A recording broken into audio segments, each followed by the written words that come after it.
Welcome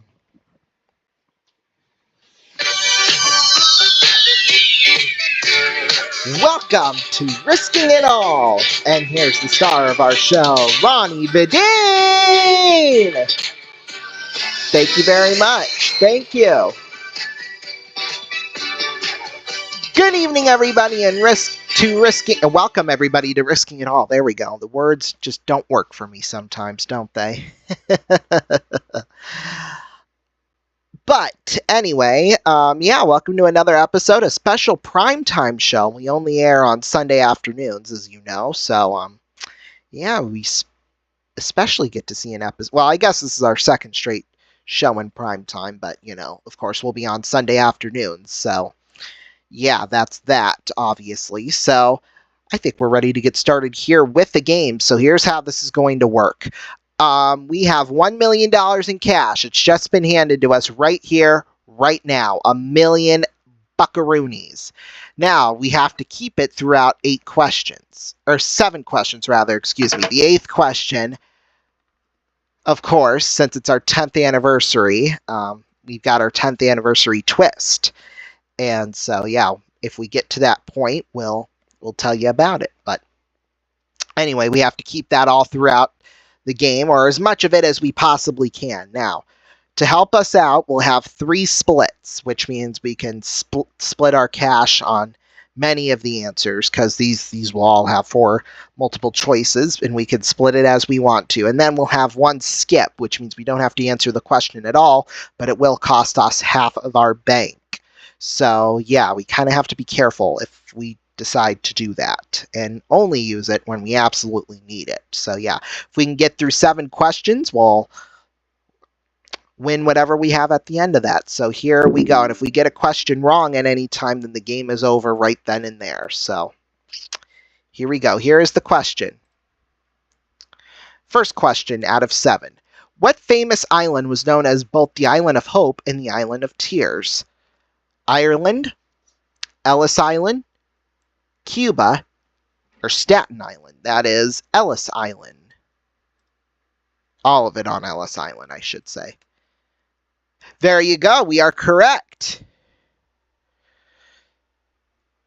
So there we go. 1 question down. Still have got $1 million to go. So here we go. Next question. Excluding stripes, what symbol is most commonly found on the flags of the world? Circle, crescent, star, cross. Okay, we got to think about this. Excluding stripes. So let's see, a circle. I don't think that would be right. I think there's only like maybe 1 or 2 flags with a crescent on them. Stars, there's quite a few stars, but there's also quite a few crosses. Boy, this is tough. So let's think about this here. So I've ruled out circle and crescent. Now, if we were to go the split route, then it would be 500,000 on both. But if we chose to skip, I mean, we would still have $500,000 no matter what. So I think we're just going to use the skip right now. Okay, so we're using the skip. That, of course, will cost us half of our bank. Whoops, and there goes my phone. So let's see what the correct answer was. Oh, it was the star. So there you go. We would have been... I mean, I kind of figured it was star, but once you throw the cross in there, because most of the Nordic countries all have crosses on them, like Sweden does, Norway, I believe, does, Finland does. So, I mean, it could have easily been, but anyway. So, 5 questions left to go. We still have 3 splits. So, here we go. Next question. The ancient Persians decorated their shields with images of dehiscent pomegranates, which inspired the development of what portable weapon? Ooh, that's a good question. Hand grenade, slingshot, boomerang, or spear? Let's see. Decorated their shields with... Okay. So it went on a shield with images of dehiscent pomegranates, which inspired the development of what portable weapon? Let's see. So for shields, hand grenade. Don't think that would make a whole lot of sense for that. Boomerang, potentially. Slingshot, yeah. Spear. The only one I would 100% rule out is hand grenade. Slingshot, boomerang, spear.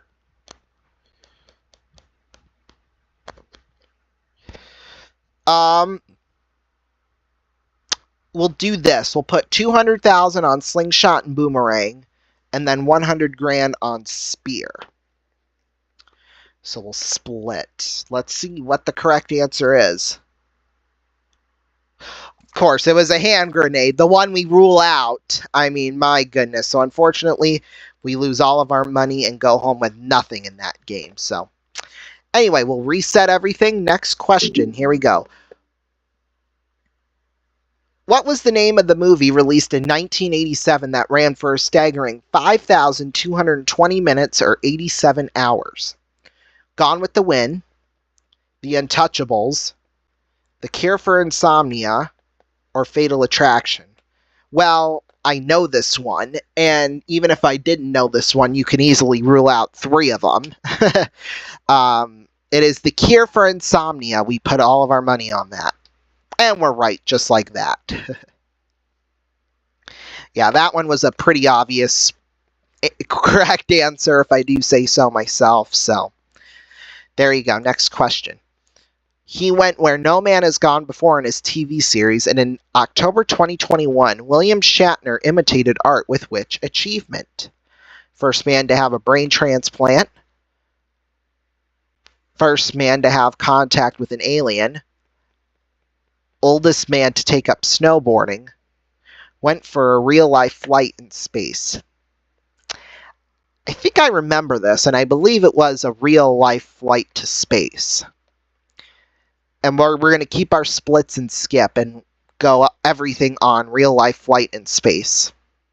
There you go. We're right. Okay. Off to the next question. 5 questions left to go, and we still have $1 million. So here we go. At 300 over 200, what animal has the highest recorded blood pressure reading? Hippopotamus, elephant, giraffe, or a blue whale? Okay, I think we can rule out giraffe.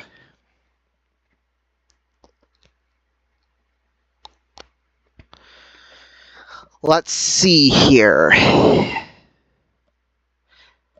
I don't think it's blue whale, but I'm not going to rule that one out.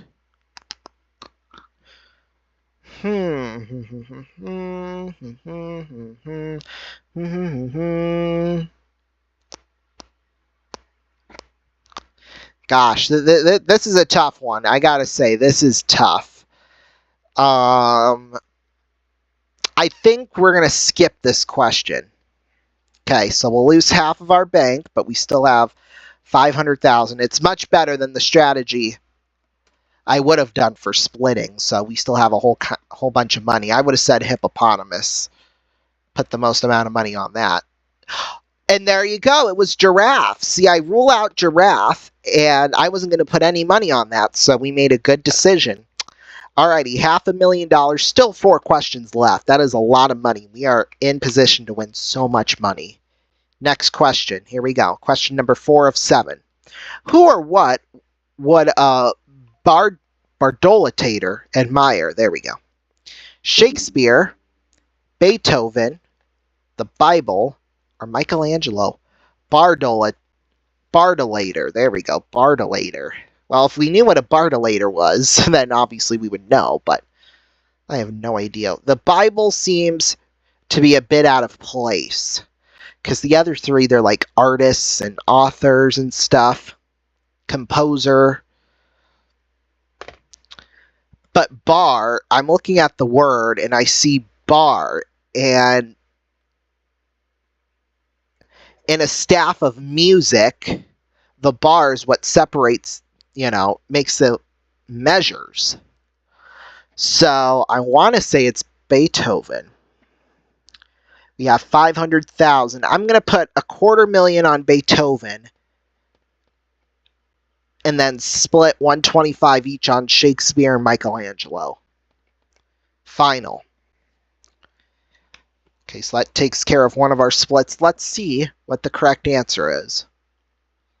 Oh, it was Shakespeare. So we lose $375,000 on that question. Wow. Well, what is a Bartolator? It describes an excessive admiration of him and his works. Bard of Avon. Well, whatever that means. All right, that's okay. We still have 3 questions left, and we still have 2 splits and $125,000 in cash.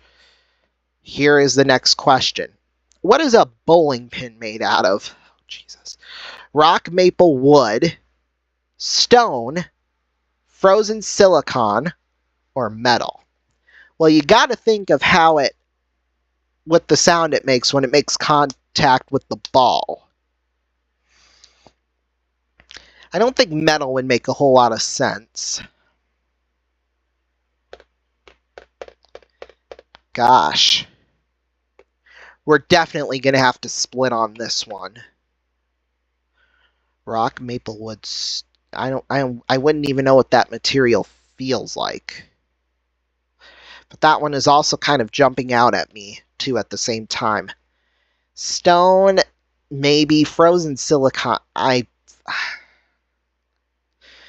We got 125,000. I think we'll put 75,000 on rock maple wood, and then put 50 on stone and frozen silicon. Oh wait, no, it would have to be 25 on each of them. Yeah, final. Oh, that was right. So we only lose 50 grand out of that. We still have $75,000 in cash. 2 questions still to go. 1 more split. So if we don't use the split on this question, then we technically win the game. So, but of course, anything to get us to that final question, though. So just remember that. This famous statesman, inventor of the lightning rod, once stated, "Guests like fish begin to smell after 3 days." Who is this famous founding father of the United States? Well, if you wouldn't have put inventor of the lightning rod, I probably would not have known this one. We're going to put all of our money on Thomas Jefferson. Final answer.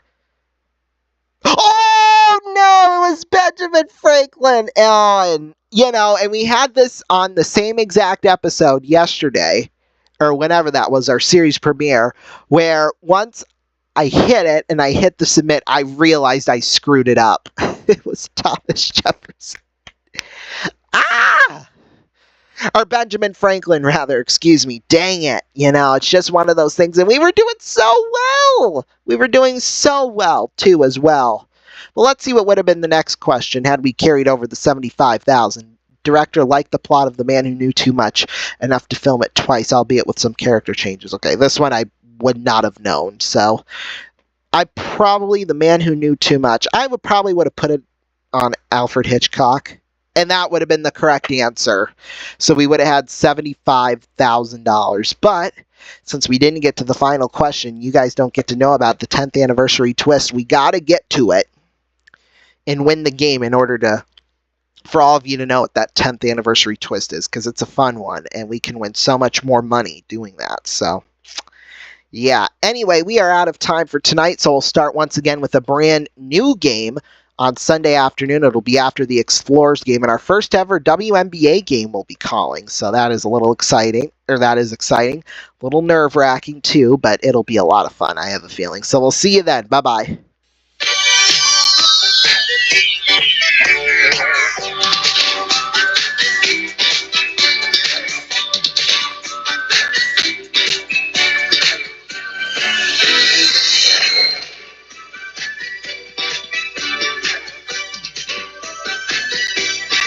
This is Rondon Ravens speaking for Risking It All and RVN YouTube Productions.